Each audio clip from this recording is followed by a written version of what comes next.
Tieši tā, kā jau mēs esam iepriekšējā sarunā identificējuši, tad, As we protams, just heard during the previous discussion, there are several players in this game, and according to the Corruption Perception Index and Latvia's results, and having analyzed these results in more detail, Delna has concluded that the belief that the private sector is convinced that there is corruption here, that actually undermines our standing in this regard. I will repeat myself again, but I want to say once more that the private sector has to take on greater responsibility for lowering this corruption index. We cannot just expect that NGOs or someone else will be actively fighting against that. And now I would like to give the floor to Evita Goša, SCHWENK Latvia member of the board, who will also introduce other panelists. Thank you. I will invite all the panelists to sit down. Cīņā ar korupciju, un kā jau tika pieteikts, tad mēs šajā diskusiju panelī esam sapulcējuši. And as said, in this panel, we are going to analyze the role of business in fighting corruption and preventing corruption. And we are going to address not only private and public sector interaction, but we're going to be speaking about corruption in private sector specifically. And in Latvia, we understand by that the commercial bribery.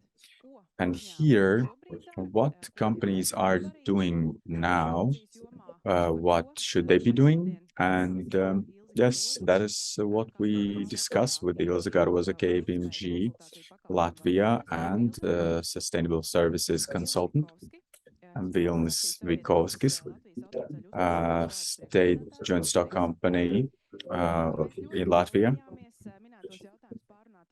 Chairman of the Board Latvijas Valsts Ceļi, or Roads of Latvia, and Amber Group CSI Latvia, but unfortunately he fell ill and he will not be able to participate in this discussion. So we wish him health, and as Ines has said, I am SCHWENK Latvia, which is a private foreign capital company representative, and here the question is to both of you: why is it important for companies to combat the corruption or counter it? But previously we have already, well, there were some ideas, but now maybe briefly from your part. So I may begin now.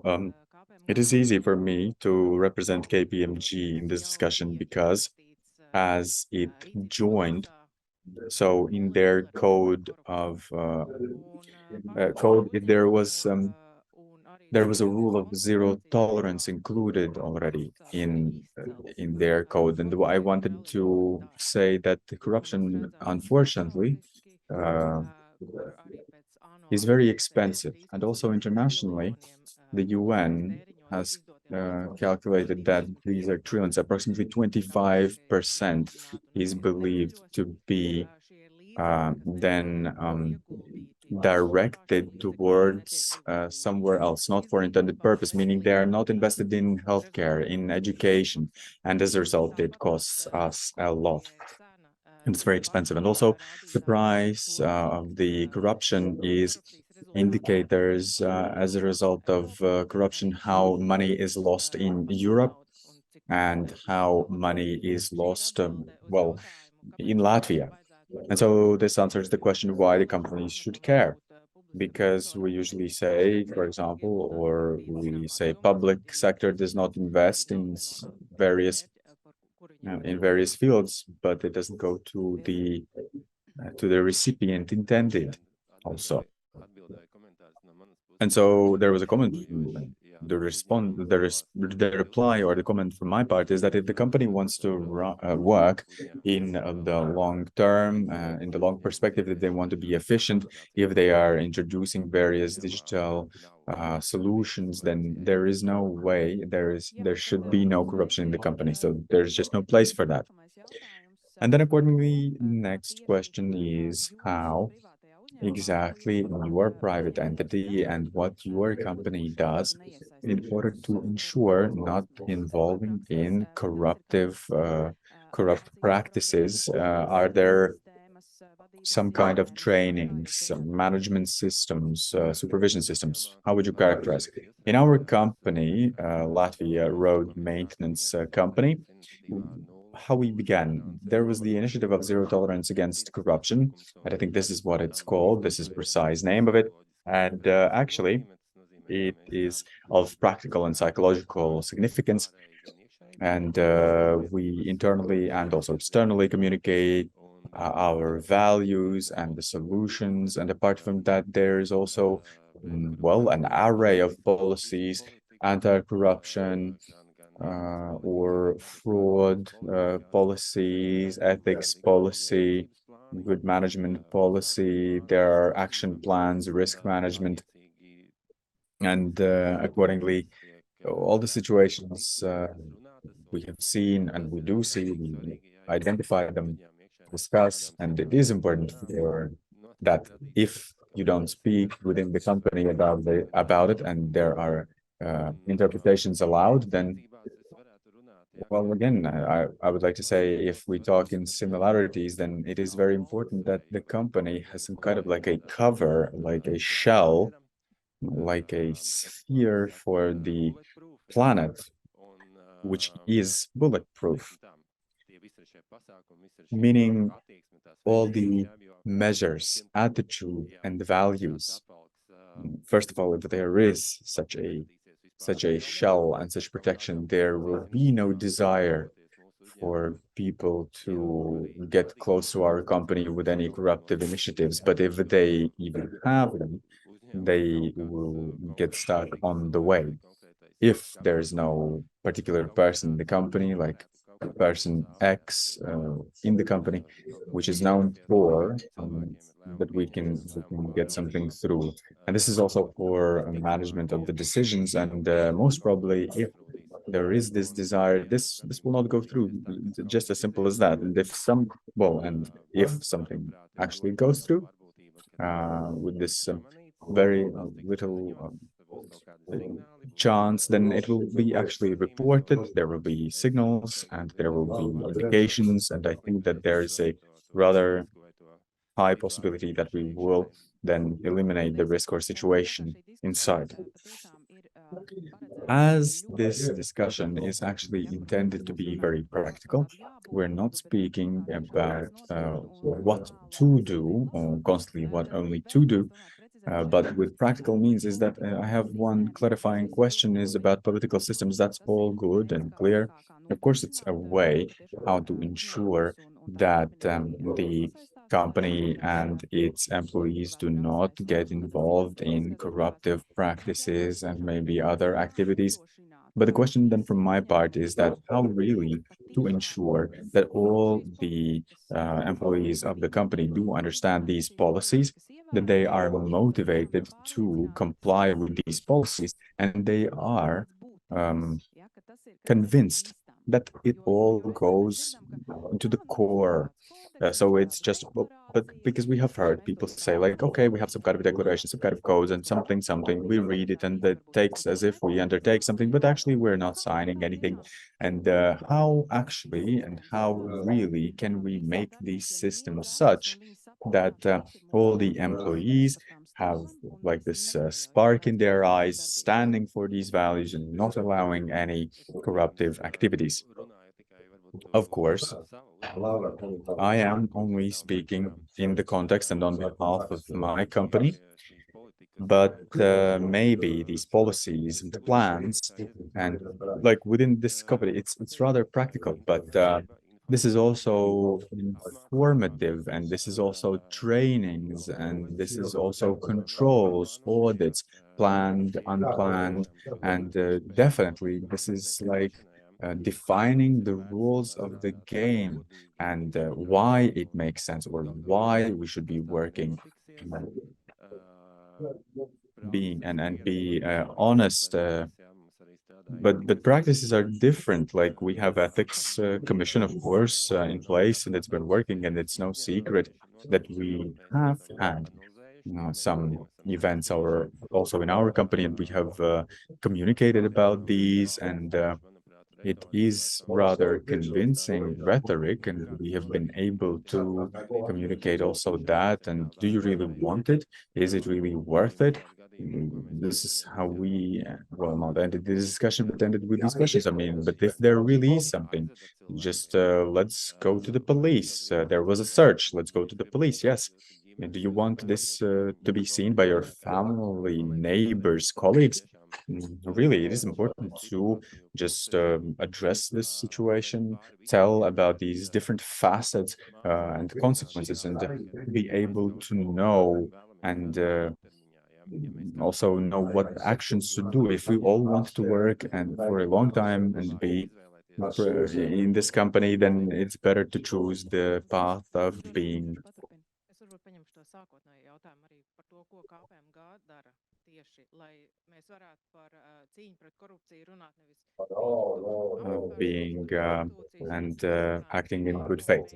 So what KPMG does? What KPMG does, I will now say, and what was also mentioned in the introduction, is that the strict business culture that is implemented through codes, through internal procedures and control mechanisms, and through reviews, we are following that the corruption risk is being eliminated absolutely, fully, completely.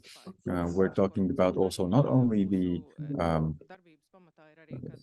possibilities of the corruption to occur, but also we're talking about the perception, and if there is some kind of shadow of doubt of the possibility of involvement in corruptive activities. So next step is for our company then is also involvement in the conferences like this of today, understanding how important it is actually and what is the price of the corruption.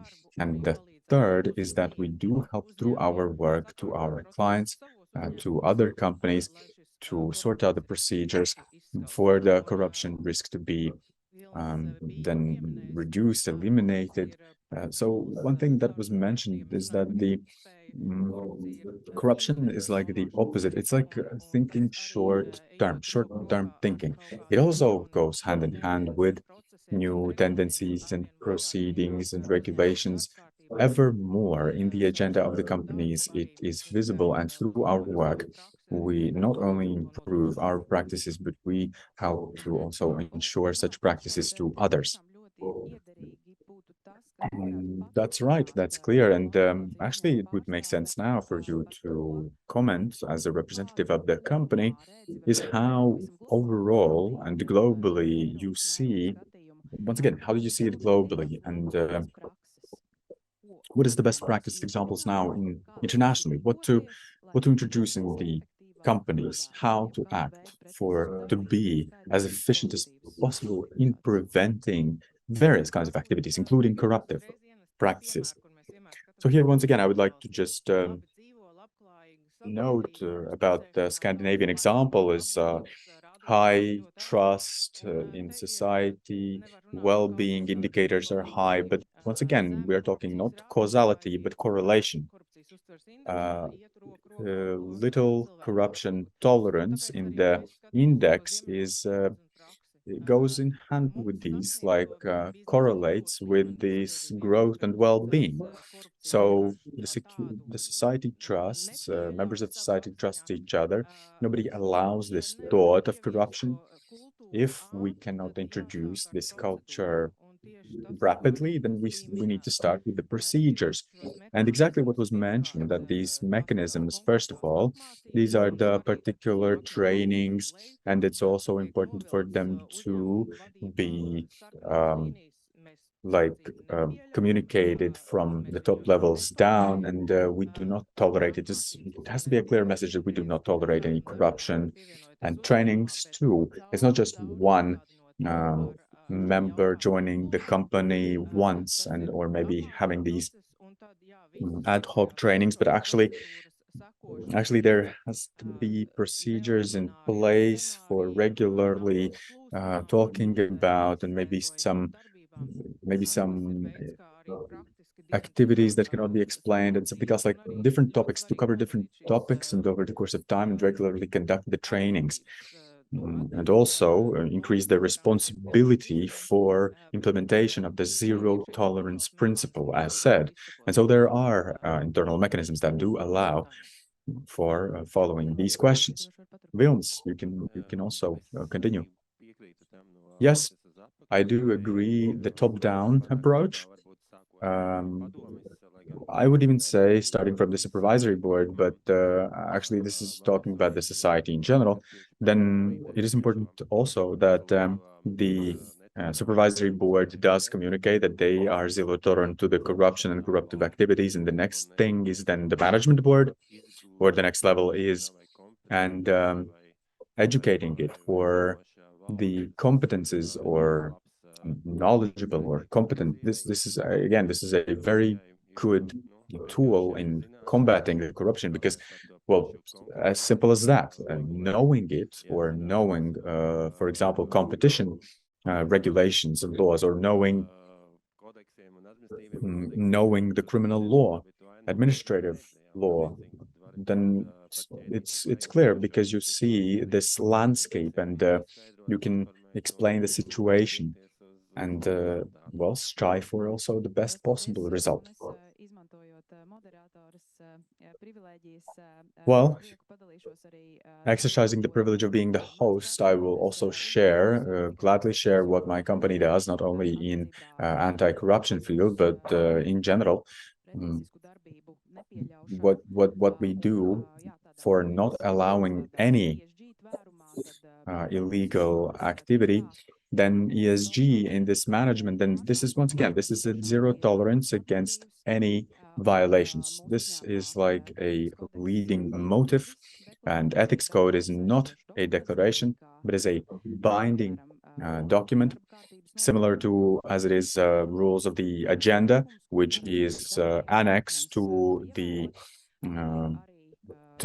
labor contract. This is what we internally also call disciplinary code, is where it is clearly said for what kind of violations, what kind of disciplinary sanctions are provided for. And in the worst case, if it's in the worst case, we can terminate the agreement.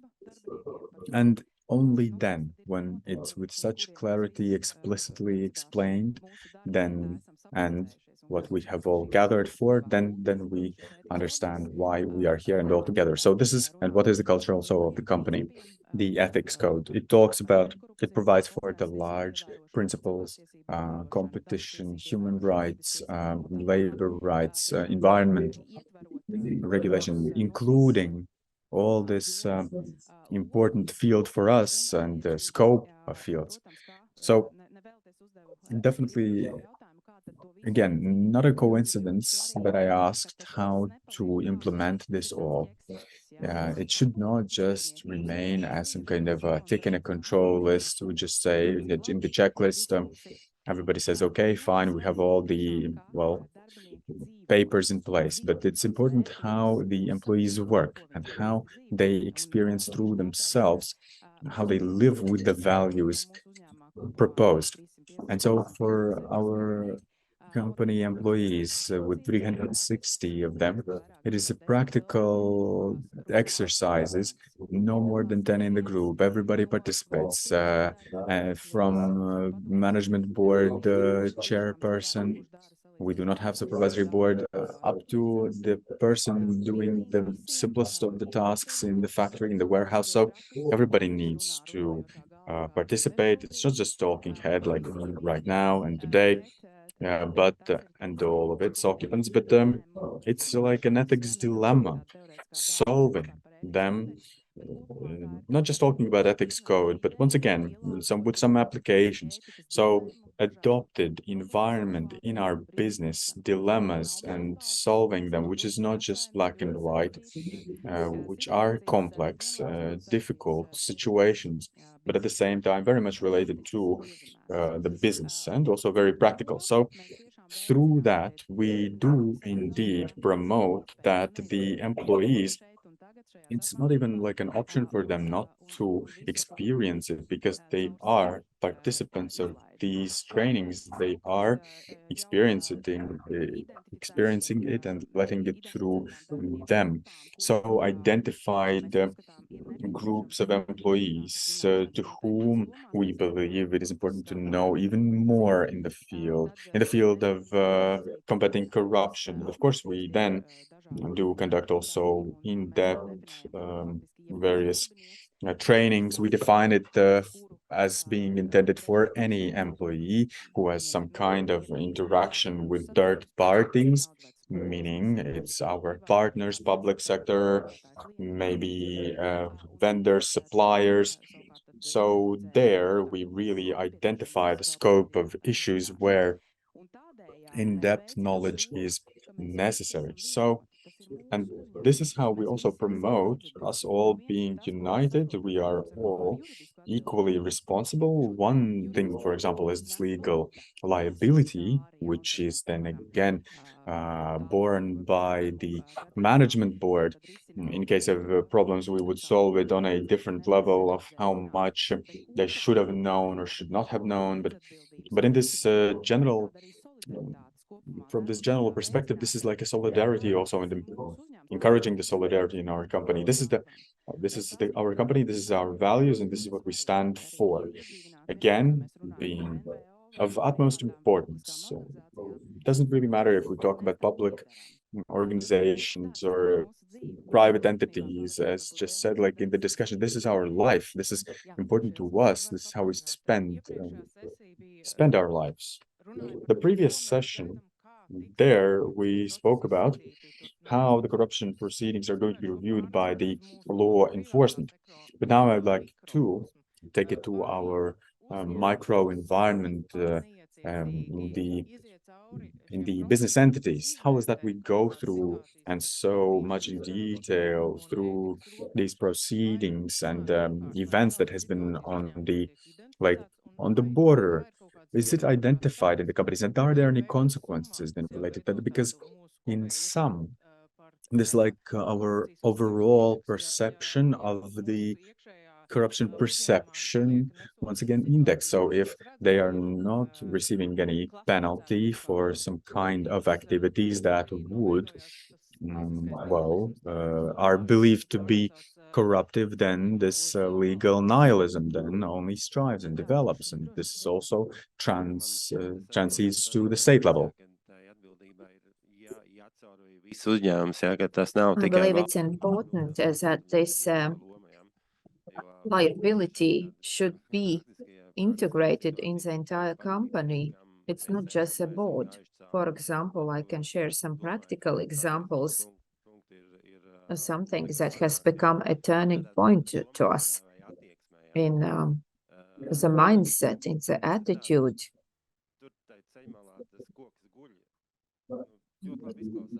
Like, there is this tree somewhere lying at the side of the road. Let's just pick it up and saw it and chop it and use it for heating. But you are not allowed to do that because that is not your tree. It is owned by Latvian State Forests or someone else. Or another example, let's say there is an event in Munich. We are invited to go along with someone who has promised plane tickets, but no, we are not allowed, even though we will save money. And we have quite many such examples. We are a state-owned company, and the owner defines its requirements. And how can it be that I cannot wash my car, for example, in the company garage? No, you cannot. You are not allowed to. And this is what we need to go through. And we have to make sure that everyone agrees to this approach, starting from the roots, or starting from the very lowest level to the very highest level in the company. a practical example how we can illustrate systemic anti-corruption practices. For example, commercial bribery was just mentioned. So how we do the business in B2B segment. For example, there is clear definition that gifts and events are also risky, and the company has clear threshold when a gift becomes inadequate or unacceptable, where this assumption of affecting the decisions of the other party could be perceived, could be made. So this is one of the approaches. Also, technologically, our technological team has seen how to code in various procurements, how to code the bid to make sure that it has not been opened when it should not have been opened, so that we can fairly participate in competitions, and at the same time we prevent any doubt. I would like to add that technological development and digitization also allows us to consider that better GPS, the drones, data accuracy, and so on, that allows to solve many questions in comparison to 5 or 10 years ago. So technological side is also great, and it helps us. Ilze, maybe to add to what you just said about gifts, you were speaking about financial thresholds or also context. This is what I wanted to add. So it's not just a matter of a very symbolic financial threshold, so that everyone would understand what we are speaking about. In our company, we also speak what concerns gifts, about the fact that these gifts maybe should be traditional, seasonal, symbolic,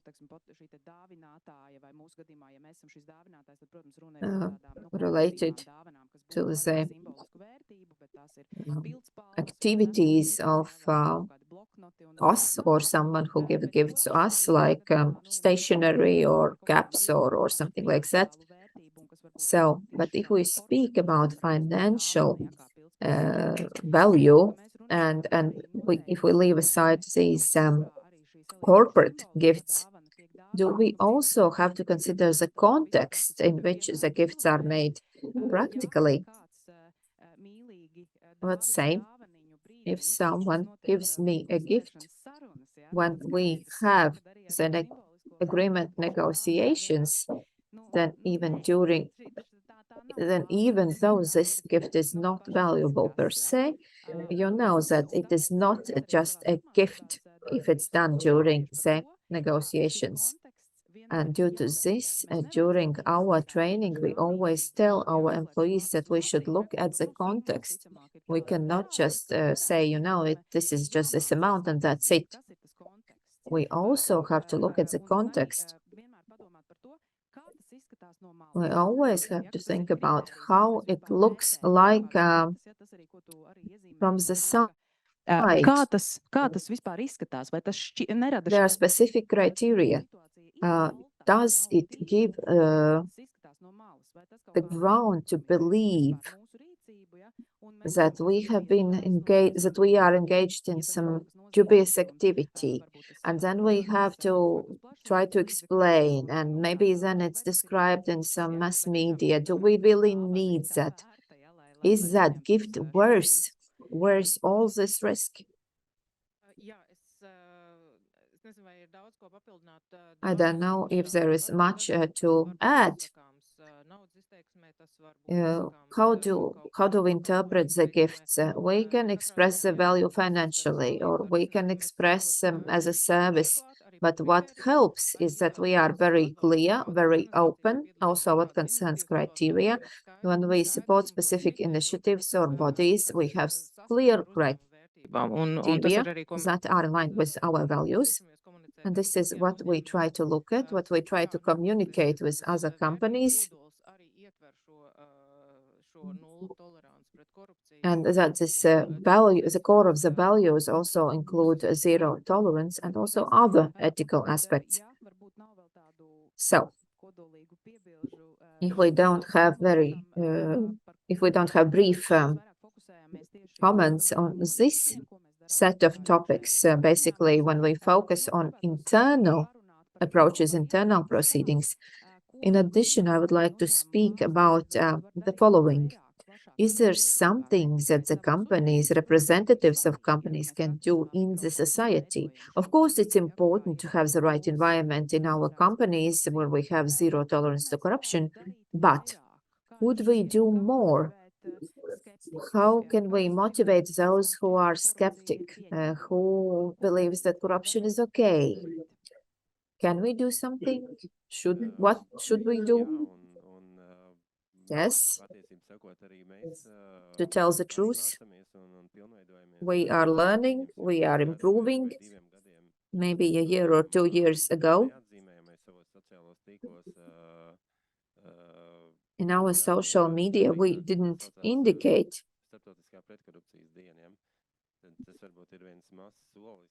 that tomorrow, for example, is the International Anti-Corruption Day. Yes, it's a small detail, but as a company, we can highlight this day in our social media.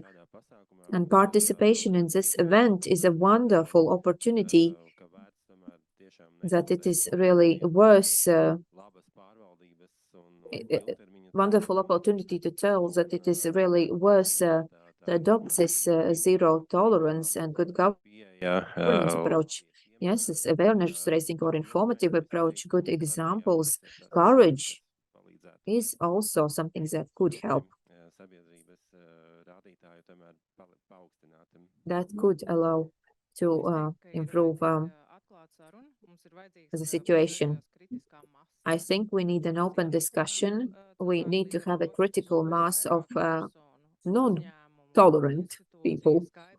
And the more people, the more companies, the more organizations join this zero tolerance initiative and also clearly tell that this will be a way to move away from the culture where unethical acts are accepted for someone's benefits. I think the more we speak about that, the quicker we'll get to the result. Yes, you already outlined and you mentioned during the previous panel about the corruption perception index.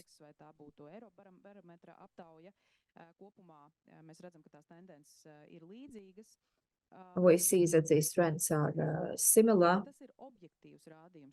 Is it objective?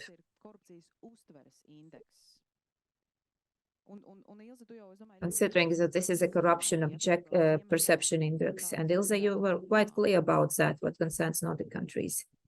Situācija. Kāpēc mums tas uztveres indeks tomēr, mēs neesam spējuši varbūt tādu lūzumu punktu sasniegt? Man liekas, tas augstie I believe these high indicators or this high value what concerns the corruption perception index. I think it is maybe my personal opinion, but this there is a sense of impunity. We see very clear cases that don't result in court proceedings, or we have very long court proceedings. There are results that actually tells the society that the state is not able to deal with this, doesn't persuade the society that no impunity will be allowed. And this makes people believe that corruption is possible, it continues. Yes, maybe we have managed to deal with small-scale corruption, but what concerns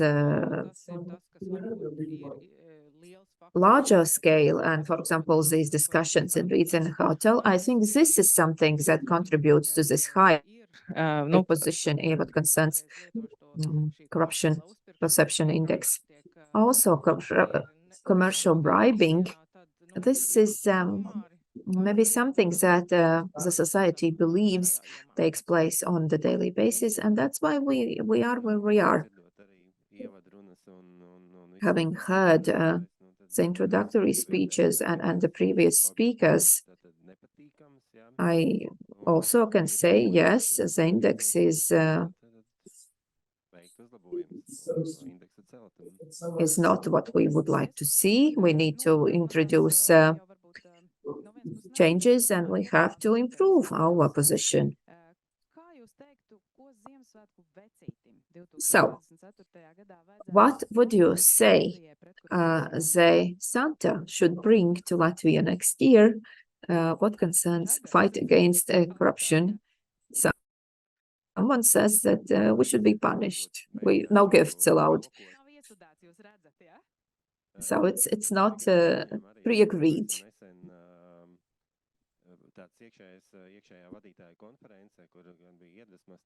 Recently, we had an internal management conference, and there were various stories, inspirational and practical. And there was one speaker who told about winter swimming and breathing and so on, and personal and work-life balance.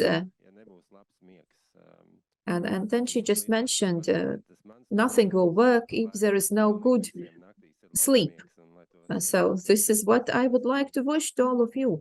Let us all sleep well during the night. Let us Santa bring this benefit to us.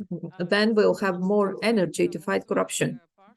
I believe that we need Santa as such, who is a mythical character, sees everything and at all times.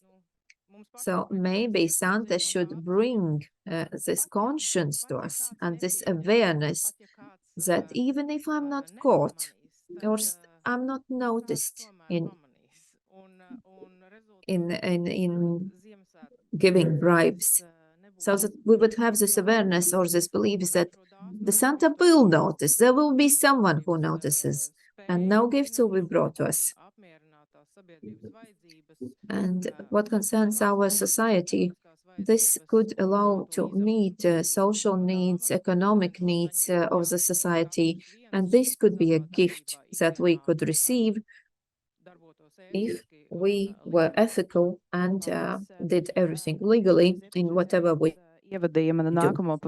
Thank you. And this question is a bridge to my very practical next question. Let us return to the reality. Question to both of you. What you and the companies you represent will do more and better to fight corruption?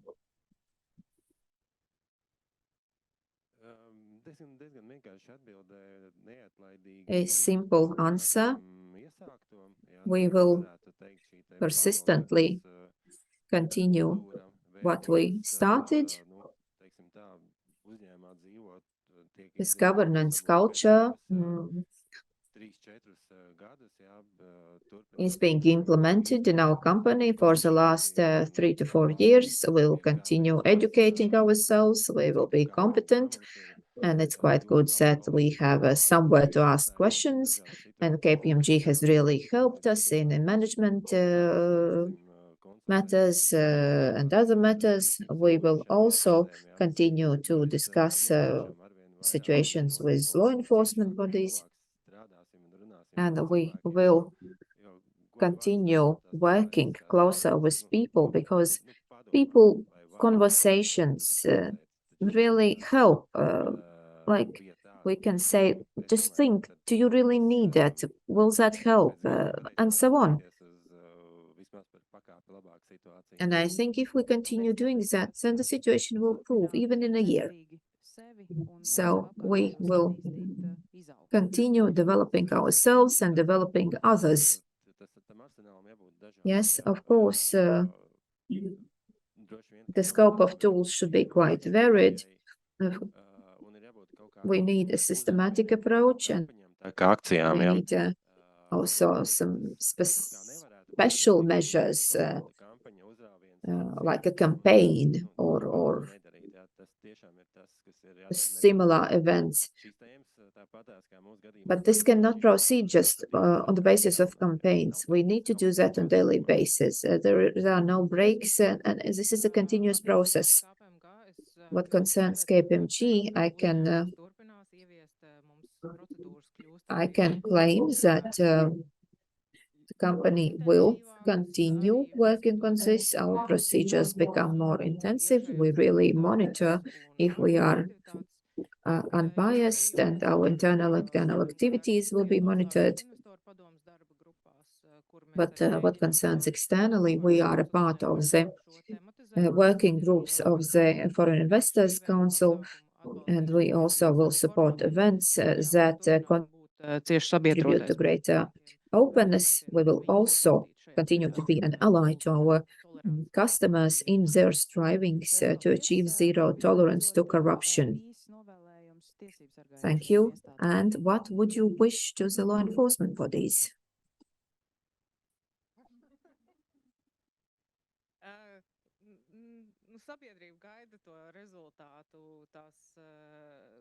The society is expecting the result.